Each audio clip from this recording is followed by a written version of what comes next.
So I'll be showing you exactly how I got into this lovely Euro USD buys.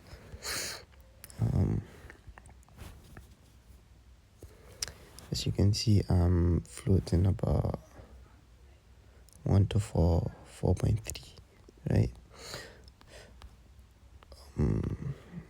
I took this based on lower time frames, 5-minute, 3-minute, order flow and structure. So as you can see, yesterday we got this unintentional movement to the upside, faking buys. Faking buys. Unintentional movement to the upside, faking buys. They got swept and we got a break of structure to the upside.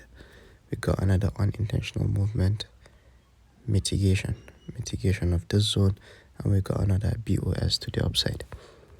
But what were we mitigating? On the 15-minute,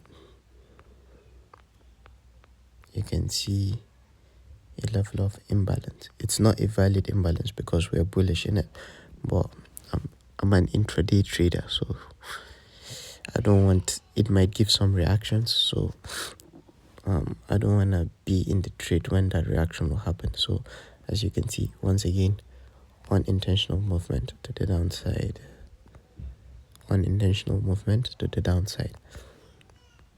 and you got an imbalance. I think the 1-minute imbalance been respected, and a break of structure to the downside.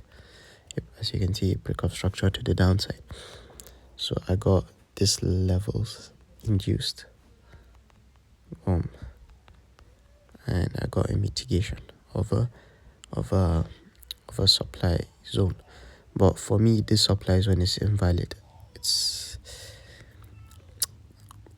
I'll never take sales from this supply zone, and I've got some liquidity points just lying above it on the 1-minute time frame, and I've got a level of imbalance right here. As you can see, the slight level of imbalance. Anyways, look at it, imbalance, yeah. So I expect price to pull back, then I can look to sell the market from this zone, potentially to be the final move to the downside if CPI should go bearish. Then for my entries on the 1-minute time frame, I got this inducement of the day. This is the most important in the inducement of the day, because there are smart money concept traders that placed their buy limits on this demand zone. Their stop loss is right above it, below it, and they got induced, they got taken out. So I used their money as a fuel for the move to the upside, and once again, unintentional movement to the upside. And you got another inducement respecting the previous low, and you got a change of character, break of structure, a break of structure to the upside, and you've got a S to R entry model.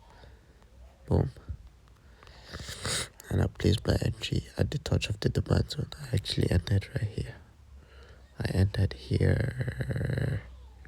Right, and I took my partial profits around this zone, because this would have been a supply zone. So I just took my partial profits around this zone, right? So let's see how it's gonna be.